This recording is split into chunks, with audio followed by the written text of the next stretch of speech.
اس کی تجھے کیا سزا دی جائے؟ اس پر شلوا تھوڑی دیر تک بڑے غور سے سلطان جلال الدین کو دیکھتا رہا، پھر وہ آگے بڑھا۔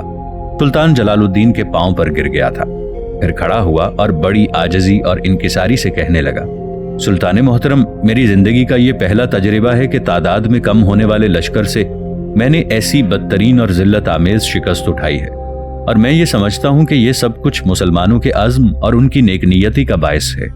سلطان محترم، شاید آپ میرے عزم پر یقین نہیں کریں گے۔ آپ کے اس اخلاق اور کردار کو دیکھتے ہوئے میں نے اسلام قبول کرنے کا سچا ارادہ کر لیا ہے۔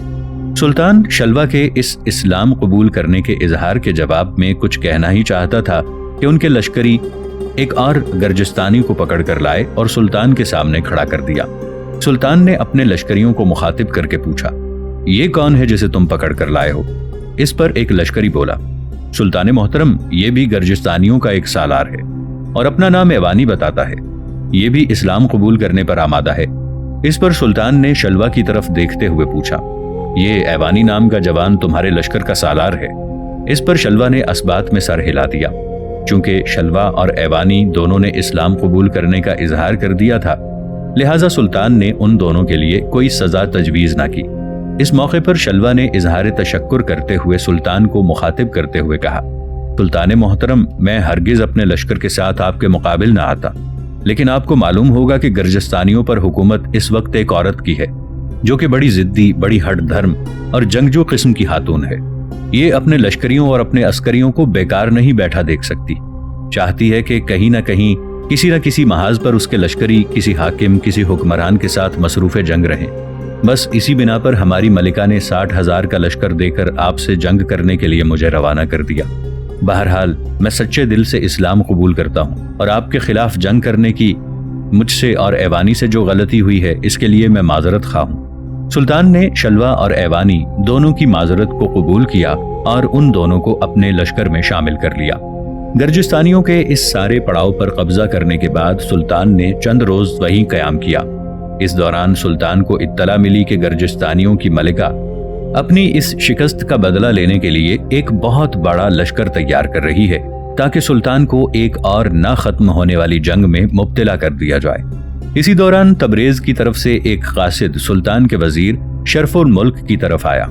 اس قاصد کے ذریعے شرف الملک نے سلطان جلال الدین کو یہ اطلاع دی تھی کہ تبریز میں نظام الدین، جسے سلطان نے حاکم تبریز مقرر کیا تھا، ایک شخص شمس الدین کے ساتھ مل کر سلطان کے خلاف علم بغاوت بلند کر دیا ہے۔ یہ سن کر سلطان بڑے فکر مند ہوئے، اس لیے کہ دوسری سمت گرجستانیوں کی ملکہ بھی سلطان جلال الدین کے خلاف ایک اور جنگ کی ابتدا کرنے کے درپے تھی۔ اس تکلیف دہ صورتحال میں سلطان نے اور خان اور پاسبانوں کے سپہ سالار کو اس لشکر کے ساتھ وہیں رہنے دیا اور خود وہ اپنے لشکر کو لے کر بڑی تیزی سے تبریز کی طرف بڑھے تاکہ وہاں اٹھنے والی بغاوت کو فرو کیا جائے۔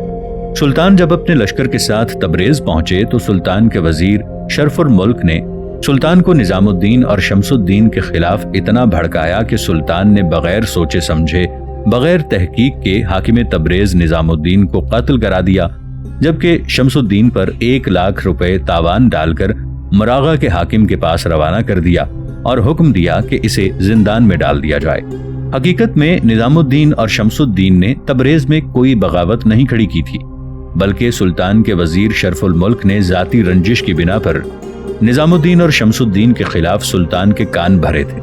حقیقت میں شرف الملک نے ذاتی رنجش کی ہی بنا پر خلاف واقعہ الزام ان دو ناکردہ گناہ انسانوں کے سر تھوپ کر سلطان کو دھوکہ دینے کی کوشش کی۔ لہٰذا جب سلطان نے نظام الدین کو قتل کرانے کے بعد شمس الدین کو مراغہ کے حاکم کی طرف روانہ کر دیا کہ اسے زندان میں ڈال دیا جائے، تو سلطان کا وزیر شرف الملک بڑا خوفزدہ ہوا کہ اگر سلطان کو اس کی تیار کردہ سازش کا علم ہو گیا تو اس کی بھی اپنی جان پر بن پڑے گی۔ چنانچہ وہ اسی فکر میں غلطاں رہنے لگا کہ کوئی ایسا موقع، کوئی ایسی صورت نکل آئے کہ شمس الدین کو مراغہ شہر میں قتل کر دیا جائے۔ آخر ایک روز جب وہ سلطان کے ساتھ اکیلا بیٹھا ہوا تھا تو سلطان کو اس نے شمس الدین کے خلاف سخت بھڑکایا۔ اس نے سلطان کے سامنے یہ خدشات پیش کیے کہ آنے والے دور میں شمس الدین زندان سے بھاگ کر ایک بار پھر بغاوت کھڑی کرتے ہوئے سلطان کے لیے مسائل کھڑے کر سکتا ہے۔ سلطان کو بہلا پھسلا کر شرف الملک نے شمس الدین کو قتل کرا دینے کے احکام حاصل کر لیے۔ یہ حکم حاصل کرنے کے بعد شرف الملک نے فوراً اپنے قاصد حاکم مراغہ کی طرف بھجوائے اور تاکیدی احکام جاری کیے کہ شمس الدین کو فوراً قتل کر دیا جائے، کیونکہ حاکم مراغہ کو شمس الدین کی بے گناہی اور شرف الملک کی بددیانتی کا علم تھا، اس لیے اس نے شرف الملک کے احکام کی کوئی پرواہ نہ کی۔ شمس الدین کو زندان سے نکال کر یہ اجازت دے دی کہ جہاں چاہے چلا جائے۔ شمس الدین شرف الملک کے شر سے بچنے کے لیے مراغہ سے اربیل اور پھر بغداد چلا گیا، اور جب حج کا مہینہ آیا تو زیارت کعبہ سے مشرف ہونے کے لیے مکہ معظمہ روانہ ہو گیا۔ اس موقع پر تبریز سے بھی حجاج کا ایک قافلہ حج کے لیے آیا ہوا تھا۔ جب حج کے دن لوگ حرم کعبہ میں نماز سے فارغ ہوئے تو شمس الدین اٹھا اور قرآن مقدس کا ایک نسخہ ہاتھ میں لیتے ہوئے وہ مجمع کو مخاطب کر کے کہنے لگا، اے مسلمانان عالم، میرا نام شمس الدین تبرائی ہے، میں تبریز کا رہنے والا ہوں۔ آج شہر کی اس عبادت گاہ میں کھڑا ہو کر جس سے بڑھ کر اور کوئی قابل احترام عبادت گاہ نہیں ہے، اور آج کا دن وہ دن ہے جس سے زیادہ متبرک اور کوئی دن نہیں ہے۔ میرے ہاتھوں میں وہ کتاب ہے جس سے مقدس تر اور کوئی کتاب نہیں ہے۔ میں آپ سب لوگوں کے سامنے اس عبادت گاہ اور اس کتاب کی قسم کھا کر کہتا ہوں کہ میرے خلاف شرف الملک نے ناپاک سازش تیار کی تھی۔ میں اور میرے مرنے والے بھائی کا قطعاً کسی سازش سے تعلق نہیں تھا۔ تبریز سے جانے والا حجاج کا قافلہ جب واپس تبریز آیا تو سالار قافلہ نے یہ واقعات سلطان کے گوش گزار کر دیے۔ اس پر سلطان کو اپنی جلد بازی پر بڑی ندامت ہوئی۔ اس نے اپنے وزیر شرف الملک کو برا بھلا کہا۔ سلطان نے شمس الدین کو مکہ معظمہ سے بلایا اور اس کے ساتھ کیے جانے والے سلوک کی تلافی یعنی تلافی مفاد کے طور پر شمس الدین کو سلطان نے تبریز کا حاکم مقرر کر دیا۔ اس موقع پر سلطان نے اپنے وزیر شرف الملک کے خلاف کوئی بڑی کارروائی نہ کی کہ اس لیے کہ سلطان کی حالت ابھی مکمل طور پر سنبھلنے نہ پائی تھی۔ اگر سلطان اپنے وزیر شرف الملک کو سزا دیتا، اس کے حمایتی یقیناً سلطان کو چھوڑ کر چلے جاتے، اور ایسا کرنے سے سلطان کی عسکری قوت میں خاطر خواہ کمی ہوتی، جبکہ ایسے نازک وقت میں سلطان ایسا نہیں چاہتے تھے، لہٰذا انہوں نے مصلحت آمیز خاموشی اختیار کر لی تھی۔ سلطان جلال الدین جب تک تبریز کے حالات درست کرتے رہے تب تک گرجستان کی ملکہ قیز ملک نے ایک اور بہت بڑا لشکر تیار کیا اور خان کے پاسبانوں کے سپہ سالار کے ساتھ اس نے جنگ کی طرح ڈال دی۔